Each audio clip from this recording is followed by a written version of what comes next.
رحمان ہے، صفت رحمت اس کی وسیع ہے، عام ہے، پھیلی ہوئی ہے ہر ایک کے اوپر. اور رحیم وہ ہے جو تام الرحمہ، جو رحمت، مکمل رحمت، تام رحمت. اسی لیے فرمایا گیا کہ رحمان الدنیا و رحیم الآخرہ، کہ دنیا کے اندر باری تعالیٰ کی صفت رحمان غالب ہے کہ وہ پھیلی ہوئی ہے سب پر، اور آخرت میں صفت رحیم غالب کا غلبہ، کا مظاہرہ، کا غلبہ ہوگا، کہ جو جس میں تام ہوگی، کہ جس پر بھی ہوگی وہ مکمل ہوگی.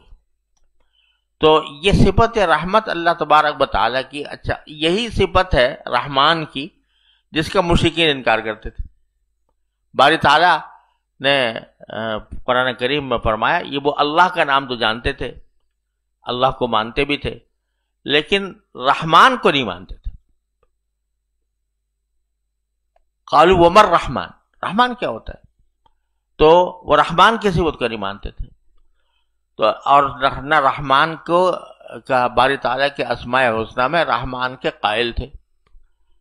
تو جب کبھی کہا جاتا تو کہتے وما الرحمن، رحمان کیا ہوتا ہے ہم نہیں جانتے. رسول کریم صلی اللہ علیہ وسلم نے صلح حدیبیہ کے موقع پر جب لکھوایا بسم اللہ الرحمن الرحیم تو انہوں نے کہا نہیں یہ نہیں لکھتے ہم تو وہی لکھیں گے جو پہلے لکھا کرتے تھے، بسمک اللہم. تو وہ رحمان کی صفت کے منکر تھے. تو اللہ تبارک و تعالیٰ نے رحمان کی صفت اور رحم کی صفت ایسی ہے کہ جو اس کی عام بھی ہے اور تام بھی ہے، اور اسی صفت کو بندوں میں پیدا کرنے کے لیے اس کا کوئی حصہ، اس کا کوئی عکس بندوں کے اندر پیدا کرنے کے لیے رسول کریم صلی اللہ علیہ وسلم نے فرمایا کہ ارحموا من فی الارض یرحمکم من فی السماء، زمین والوں پر تم رحم کرو، آسمان والا تم پر رحم کرے گا.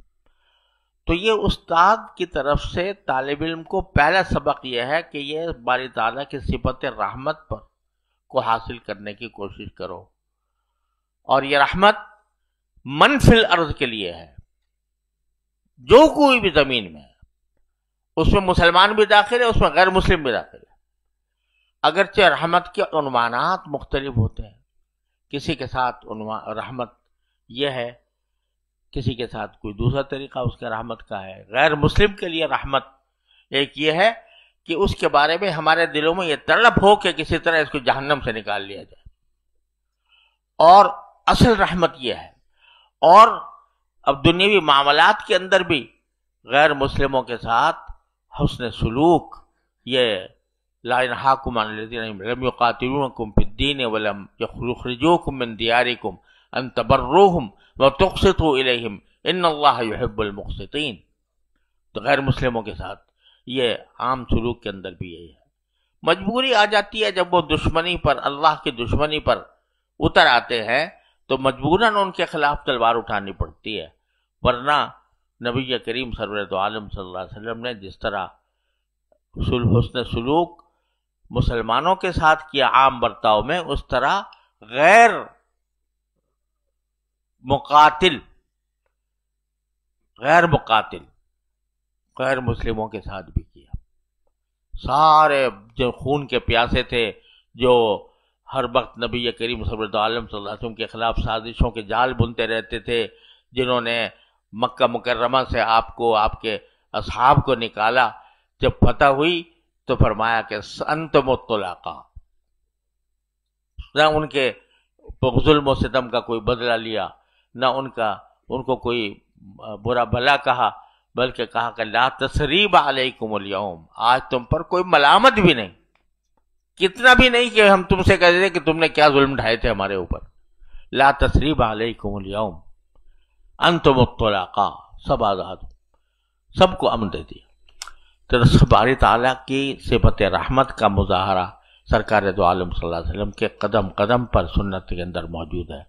اس لیے ہمیں یہ پڑھایا گیا سب سے پہلے کہ بھئی رحم کی صفت اپنے اندر پیدا کرو، مخلوق خدا کے ساتھ رحم کی صفت پیدا کرو، چاہے مسلمان ہو یا غیر مسلم ہو، یہاں تک کہ جانور ہو اس کے اوپر بھی رحم کرو.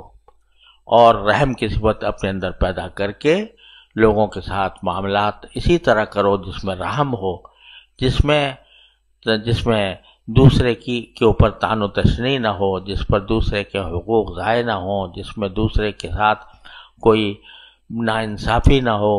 یہ طریقہ اختیار کرنے کے لیے سب سے پہلے یہ سبق پڑھایا گیا۔ اگر یہ سبق ہم نے پڑھا تو بے شک ہم انشاءاللہ کامیاب ہیں، لیکن اگر سب کچھ پڑھ گئے اور یہ رحم کی صفت ہمارے اندر پیدا نہ ہوئی تو اس کا مطلب یہ کہ ہماری تعلیم بیکار ہے۔ تو اللہ تبارک و تعالیٰ اپنے فضل و کرم سے ہمیں اس صفت سے آراستہ ہونے کی توفیق عطا